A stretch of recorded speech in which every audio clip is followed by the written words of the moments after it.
자, 우리 1, 2절은 회심하기 전에 사울의 모습이죠. 그리고 3절에서 9절은 이제 사울이 이제 회심하고 난 뒤에 그러한 내용들을 적고요. 그다음 10절에서 22절은 그리고 사울이 이제 회심해서 아나니아를 만나고 또 전도하고 그런 부분들을 이제 적어 놓은 오늘 말씀을 가지고 여러분들과 같이 말씀을 좀 적용해 보고자 합니다. 자, 사울의 회심 사건을 우리가 대하면서 드는 생각이 있다면 우리 같은 사람들은 예수님을 믿게 된 동기가 그렇게 특별하지 않은데 역시 크게 될 사람들은 변화의 순간부터 좀 뭔가 다르다. 그래서 참 우리하고는 너무나 좀 동떨어진 그런 이야기지 않을까 그런 생각을 해봅니다만 여러분들 이거는 고정관념이에요. 천하보다 귀한 예수님 또 생명 주신 예수님 만난 이 사건이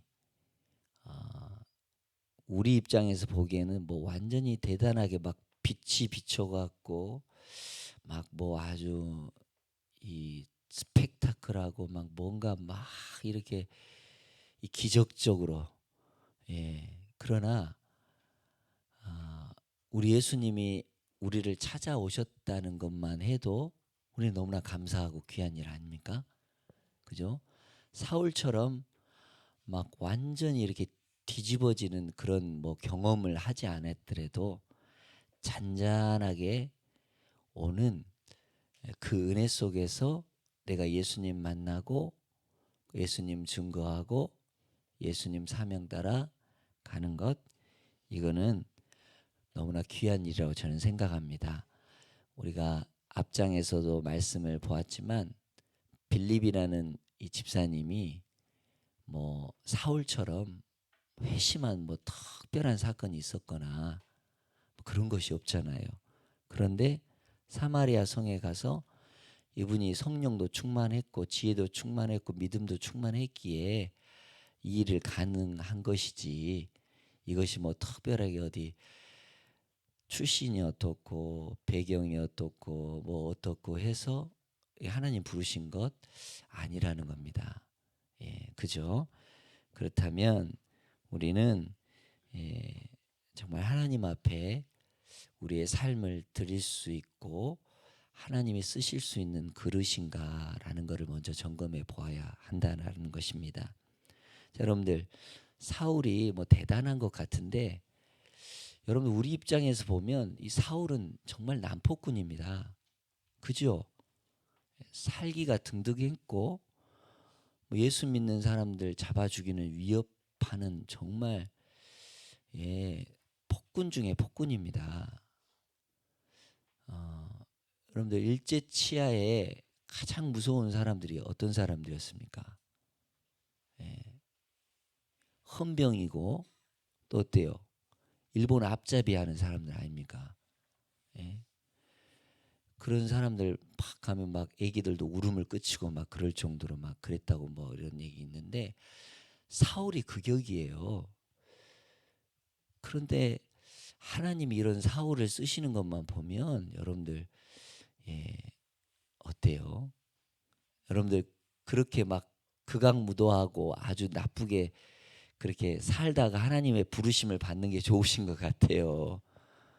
아니면 잔잔하게 하나님 잘 믿고 정말 조용히 그래도 생활하다가 이렇게 하나님 만나서 은혜롭게 복음 증거하시고 이렇게 하시는 게 좋은 것 같아요. 선택을 하셔 보셔요. 어떤 쪽을 선택하시겠어요? 그렇죠.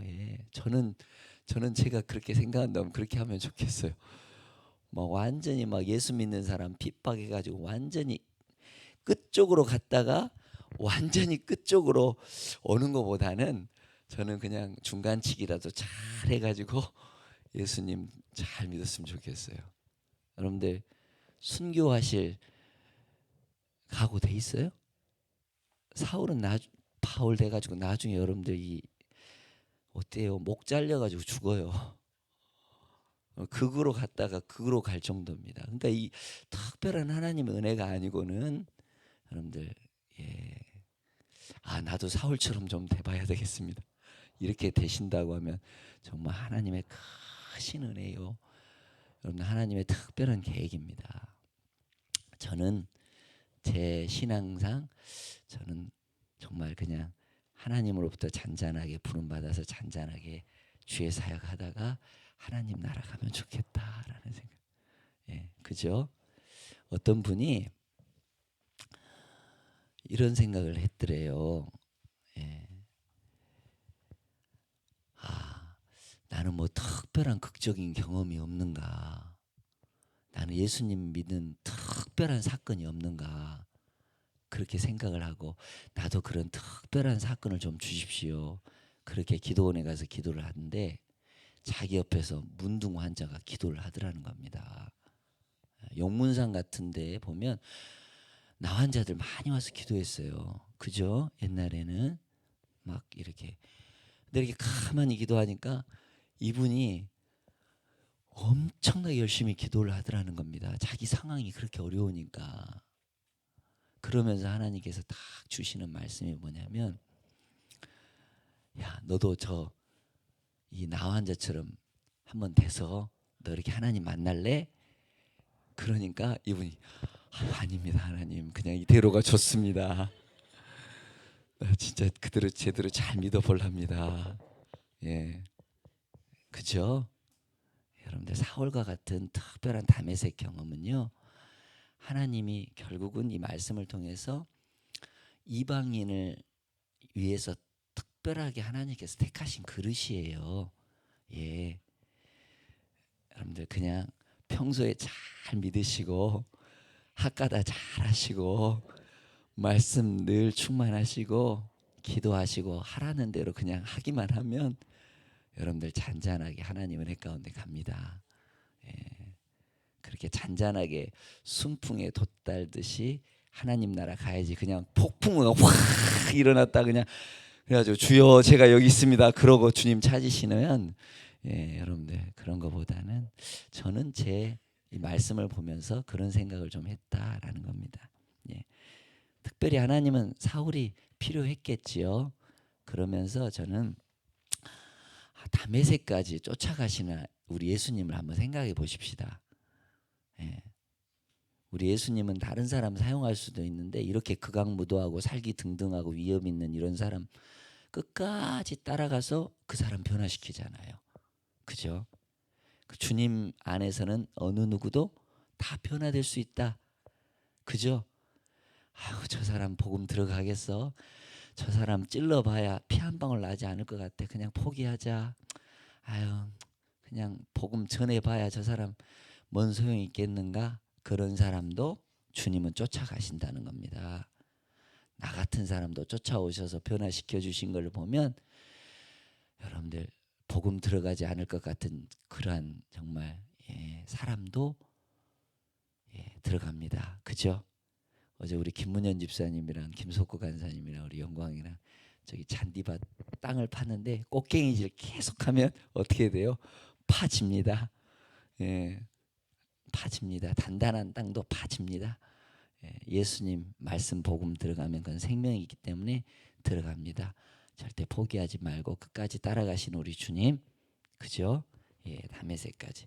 자, 오늘 말씀 읽었잖아요. 그런데 호련히 하늘로부터 빛이 그를 둘러 비치는지라 그러면서 땅이 엎드러지고 예, 예수님 말하죠. 사울아, 사울아, 네가 나를 왜 박해하느냐? 여러분 가만 생각해 보세요. 사울은 예수님 만나 뵌 적이 있습니까? 없습니까? 사울의 입장에서는 이거 말이 이해가 안 되죠.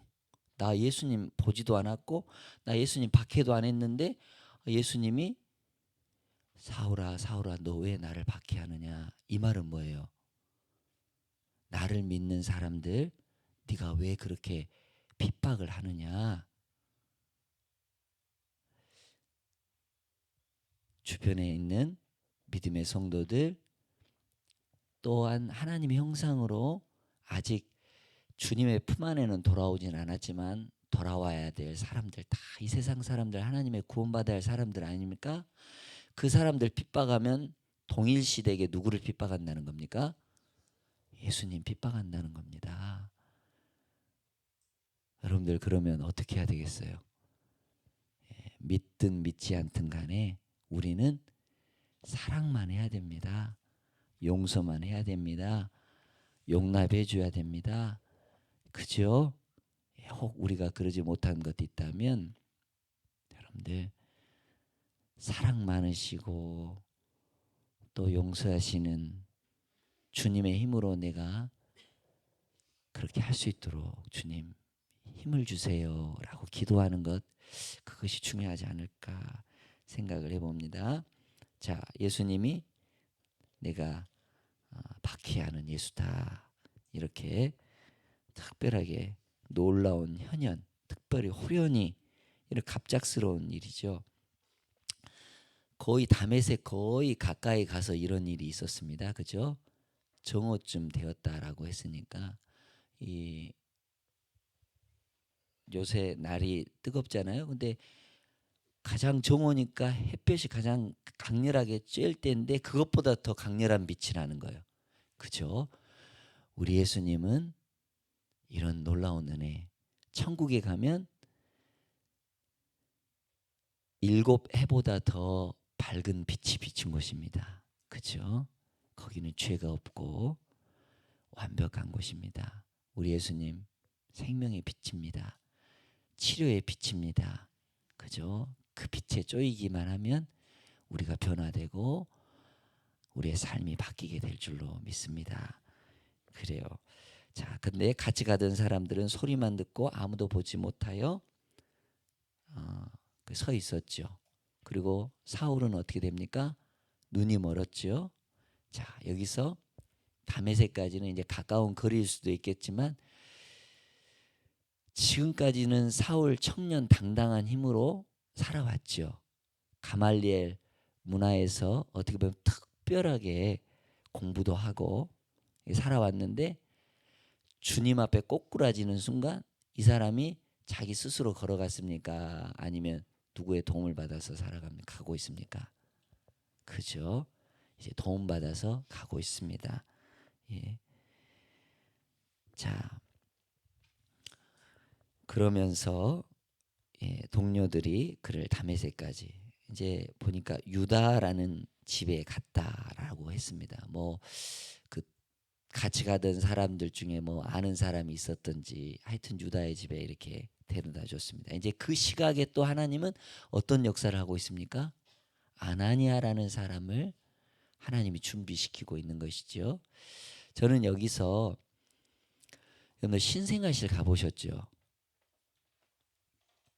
우리 애기들이 이렇게 잘 관리하는 신생아실, 마치 사울이 복음의 신생아와 같은 사람입니다. 그죠?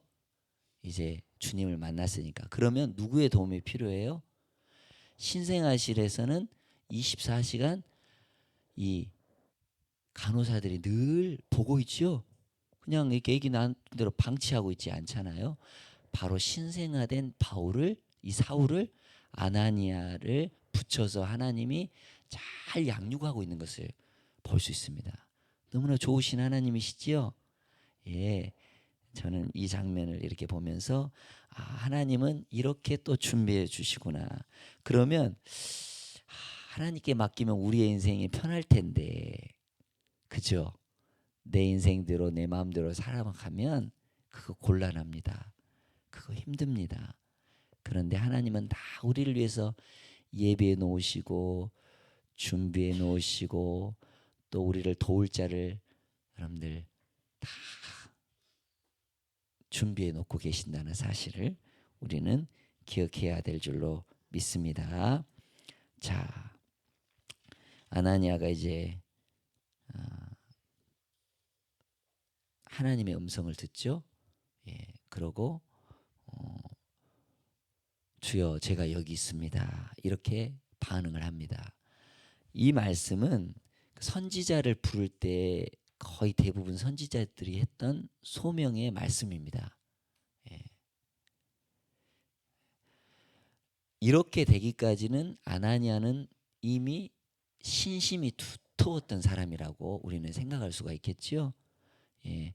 사무엘도 어렸을 때 사무엘아 사무엘아 부르니까 잘 몰랐죠. 그래서 이제 어른 엘리에게 가서 여러 번 이제 갔는데 나중에는 주여 듣겠습니다 이렇게 얘기를 하죠. 근데 이렇게 신심이 두터웠던 이 아나니아가 주여 여기 있습니다 이렇게 얘기하는 것까지는 좋았는데 사울 만나라 그러니까 이 아나니아가 어떻습니까? 당황했겠죠. 사울에 대한 소식을 알고 있고 소문도 알고 있는데 이 사람이 누굽니까? 이 다메섹까지 공문을 받아가지고 이 믿는 사람들 죽이려고 하는 감옥에 이렇게 핍박하려고 하는 이 사람 아닙니까? 도저히 못하겠습니다. 제가 그렇게 할 수 없습니다. 이렇게 한번 어떻게 보면 이게 당연한 것 같고 그러죠. 여러분들 같으면 그럴 수 있겠죠. 아마 저도 그럴 수 있을 것 같아요. 그런데 하나님이 놀라운 이야기를 해주죠. 무슨 얘기를 해줍니까? 이 사람은 내가 택한 그릇인데 이방 이 전도를 위해서 꼭 필요한 사람이다. 자, 이게 굉장히 중요한 구절입니다. 이제부터 이제 사울의 이 바울의 이 사도행전의 이야기가 스토리가 이제 진행이 되는 겁니다. 뭐 10장 뭐 이런 부분에서 이제 베드로 이야기도 좀 나오고 11장에서 이제 바나바와 바울 이 안디옥 교회 이야기도 나오긴 하지만 이 이야기를 기점으로 해서 이제 바울이 전적으로 이제 복음을 증거하는 전도자의 삶을 살아간다라는 겁니다. 예. 하나님께서 택한 나의 그릇 아나니아는 아무 소리 하지 못하고 자리에서 일어나 사울에게 가게 되죠. 그리고 17절에 보면 아나니아가 이제 사울이 머물고 있는 유다라는 집에 가서 안수를 해서 그에게 첫 번째로 뭐라고 하죠? 형제 사울아 이런 표현이 있죠. 17절에 이렇게 호칭을 하고 있죠. 방금 전까지만 해도 살기가 등등하고 위협했던 다메섹으로 성도들을 잡으러 온 그런 사람을 향해서 아나니아가 형제 사울아 이거는 이제 받아들였다라는 겁니다. 그죠?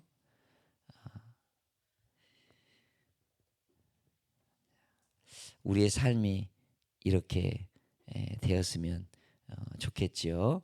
예, 우리의 삶이 이렇게 서로를 향해서 하나님의 귀한 사명을 붙들림 받는 그러한 은혜로운 자리에 있었으면 좋겠습니다. 자, 아나니아 안수를 통해서 이제 사울은 다시 볼 수 있게 됩니다. 엄청난 변화죠. 회심한 지 얼마 되지 않아서 영적으로 신생아와 같은 이 사람을 하나님께서 아나니아를 붙여주시고 또 그리고 주님의 제자들을 또 만나게 해주셔서 그 사울을 용서하고 지극히 보살펴 줍니다. 그리고 예수님을 따르는 제자 가운데 소속이 되었고 서로를 위해서 이제 귀한 이 사역을 감당하게 되는 것입니다. 그죠? 여러분들 우리도 전도해 가지고 교회에 데리고 왔습니다. 그러면 방치해 놓아서는 안 되겠죠? 예, 그분이 잘 자랄 수 있도록 보살펴주고 영적으로 잘 설 수 있도록 도와주는 역할을 우리 제자반에서 목장에서 잘 해줘야 돼요. 그죠? 그렇게 해서 사울이 이제 계속해서 이제 하나님의 일을 자 그러면서 22절 말씀 우리 한번 읽어보도록 하죠. 사울은 힘을 더 얻어 예수를 그리스도라 증언하여 다메섹에 사는 유대인들을 당혹하게 하니라. 예, 자 그러면서 우리 18절에 또 중요한 단어가 있죠. 즉시 벗어졌다. 그리고 20절에 즉시로 전도했다. 이 두 단어가 보여지죠. 머뭇하지 않았습니다. 예수님 이렇게 만나니까 얼마나 감동이 되었던지 이 사람이 정말 180도 바뀌어 버린 거예요. 예. 인생을 바뀔 수 있게끔 하는 원동력이 누굽니까? 바로 예수님. 예, 핍박자에서 전도자로 바뀔 수 있게 하는 큰 힘이 되는 게 예수님. 우리의 삶도 바로 예수님. 이렇게 예수님 때문에. 자, 그러면서 마지막 22절은 그런 표현이죠. 사울이 누구를 통해서 힘을 얻었어요? 바로 예수님을 통해서 힘을 얻고, 그리고 예수를 그리스도라고 증거하고 다메섹에 사는 유대인들을 당혹해 했다라는 말은 다메섹에 사는 유대인들을 굴복시키니라. 이 말은 뭡니까? 사울은 율법에 엄청나게 강한 사람입니다. 율법을 너무나 잘 알고 있던 사람입니다. 그리고 율법을 어렸을 때부터 정말 잘 배웠던 사람입니다. 그 말씀의 무기를 가지고 유대인들을 굴복시켰다라는 겁니다. 이게 바로 예수 믿는 장기가 돼야 되고 장점이 돼야 됩니다. 여러분들에게 주신 달란트 있죠? 예, 여러분들에게 주신 하나님의 복음의 메시지 있죠? 그걸 가지고 성령님 나를 사용해 주시옵소서. 작은 것이라도 내가 하나님으로부터 쓰임 받게 되면 이것이 큰 능력이 나타날 줄로 믿습니다. 이렇게 주님 앞에 내려놓으면 주님이 그걸 쓰신다는 사실을 우리는 기억해야 될 줄로 믿습니다. 강권적으로 부어주시는 그 하나님의 은혜를 우리는 오늘 이 사울의 핵심 사건을 통해서 배웁니다. 그러면서 여러분들에게도 사울과 같은 핵심 사건이 저는 분명히 있었다라고 생각을 합니다. 크든 작든. 그러나 거기에 우리를 사랑해 주신 예수님이 여러분들을 끝까지 쫓아왔다라는 겁니다. 이것이 귀한 것이죠. 예, 동일하다는 것입니다. 그 은혜를 누리고 그 사명감을 가지고 오늘도 살아가면 하나님 앞에 귀히 쓰이는 그릇이 될 줄로 믿습니다. 기도합니다.